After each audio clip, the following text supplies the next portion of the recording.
Chilli powder ಸಖತ್ ಖಾರ ಬಣ್ಣ ಮತ್ತು ರುಚಿ ಆಚಿ ಚಿಲ್ಲಿ ಪೌಡರ್. ಕೆಲವೇ ಕ್ಷಣಗಳಲ್ಲಿ ಸಿಎಂ ದೆಹಲಿ ಪ್ರಯಾಣವನ್ನ ಮಾಡಲಿದ್ದಾರೆ. ಕಾವೇರಿ ನಿವಾಸದಿಂದ ಎಚ್ಎಎಲ್ಗೆ ಪ್ರಯಾಣವನ್ನ ಮಾಡಲಿದ್ದಾರೆ.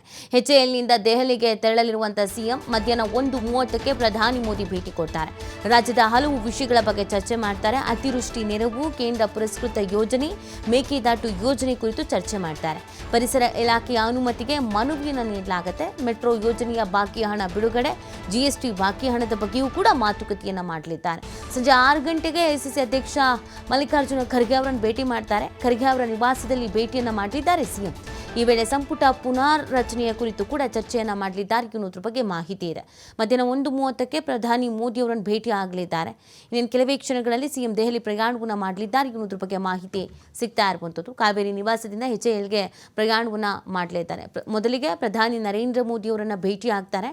ರಾಜ್ಯದ ಅಭಿವೃದ್ಧಿಯ ವಿಚಾರ, ಒಂದಷ್ಟು ಬೆಳವಣಿಗೆ ಮತ್ತು ಅನುದಾನ, ಈ ಎಲ್ಲದರ ವಿಚಾರಗಳ ಬಗ್ಗೆ ಪ್ರಸ್ತಾಪಿಸಲಿದ್ದಾರೆ. ಖುದ್ದಾಗಿ ಪ್ರಧಾನಿ ನರೇಂದ್ರ ಮೋದಿ ಅವರಿಗೆ ಸಿಎಂಎ ಪತ್ರ ಬರೆದಿದ್ರು ಸುದೀರ್ಘವಾಗಿ. ರೈತರ ಸಮಸ್ಯೆಯಿಂದ ಹಿಡಿದು ನೀರಾವರಿಯ ವಿಚಾರದಿಂದ ಹಿಡಿದು ಅನುದಾನದ ವಿಚಾರ, ಜಿಎಸ್ಟಿ, ಇದೆಲ್ಲ ವಿಚಾರಕ್ಕೆ ಸಂಬಂಧಪಟ್ಟಂತೆ ಅದೆಲ್ಲದ್ರ ಬಗ್ಗೆ ಇವತ್ತು ಚರ್ಚಿಸಲಿದ್ದಾರೆ. ನಮ್ಮ ರಾಜ್ಯಕ್ಕೆ ಬೇಕಾಗಿರೋದು ಏನು, ಯಾವೆಲ್ಲ ಬೇಡಿಕೆಗಳಿಗಿದೆ, ಯಾತಕ್ಕಾಗಿ ಕೇಳ್ತಾ ಇದ್ದೀವಿ, ಅದರ ಅನಿವಾರ್ಯತೆ ಎಷ್ಟು ಇದೆ, ಅದರ ಅರ್ಜೆನ್ಸಿ ಎಷ್ಟಿದೆ, ಅದೆಲ್ಲವನ್ನ ಕೂಡ ವಿವರಿಸಲಿದ್ದಾರೆ.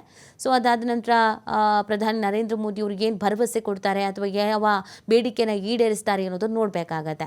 ಇದಾದ ನಂತರ ಕುತೂಹಲಕ್ಕೆ ಕಾರಣವಾಗಿರುವಂಥ ಸಚಿವ ಸಂಪುಟ ಪುನರ್ರಚನೆ ಅಂತ ಏನು ಹೇಳ್ತಾ ಇದ್ದಾರೋ ಆ ವಿಚಾರಕ್ಕೆ ಸಂಬಂಧಪಟ್ಟಂತೆ ಎಐಸಿಸಿ ಅಧ್ಯಕ್ಷ ಮಲ್ಲಿಕಾರ್ಜುನ ಖರ್ಗೆ ಅವರನ್ನು ಇವತ್ತು ಭೇಟಿ ಆಗಲಿದ್ದಾರೆ. ಸಂಜೆ ಭೇಟಿ ಆಗಲಿದ್ದಾರೆ ಅನ್ನೋದು ಗೊತ್ತಾಗ್ತಾ ಇದೆ.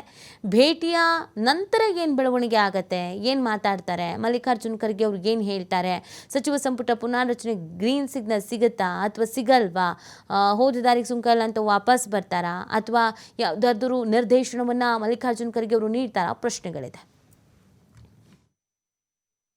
ನನಗೂ ಹೇಳಿದ್ದಾರೆ, ಬಟ್ ನನಗೊಂದು ಫ್ಯಾಮಿಲಿ ಕಮಿಟ್ಮೆಂಟ್ ಇದೆ. ನಾನು ನೋಡ್ತೀನಿ ಮನೇಲಿ ಮಾತಾಡೋದು. ಅಲ್ಲ, ಯಾಕಂದ್ರೆ ರಾಜ್ಯದ ಜಲ ಯೋಜನೆಗಳಲ್ಲಿ ಪ್ರಸ್ತಾಪ ಆಗುತ್ತೆ ಸರ್ಕಾರದ ಪರವಾಗಿ. ಸಿಎಂ ಎಲ್ಲ ನಾವೆಲ್ಲ ರೆಡಿ ಮಾಡಿ ಕೊಟ್ಟಿದ್ದೀವಿ. ನನಗೂ ಹೇಳಿದ್ದಾರೆ, ಬಟ್ ನನಗೊಂದು ಫ್ಯಾಮಿಲಿ ಕಮಿಟ್ಮೆಂಟ್ ಇದೆ. ನಾನು ನೋಡ್ತೀನಿ ಮನೇಲಿ ಮಾತಾಡೋದು. ಅಲ್ಲ, ಯಾಕಂದ್ರೆ ರಾಜ್ಯದ ಜಲ ಯೋಜನೆಗಳಲ್ಲಿ ಪ್ರಸ್ತಾಪ ಆಗುತ್ತೆ ಸರ್ಕಾರದ ಪರವಾಗಿ. ಸಿಎಂ ಎಲ್ಲ ನಾವೆಲ್ಲ ರೆಡಿ ಮಾಡಿ ಕೊಟ್ಟಿದ್ದೀವಿ. ನನಗೂ ಹೇಳಿದ್ದಾರೆ.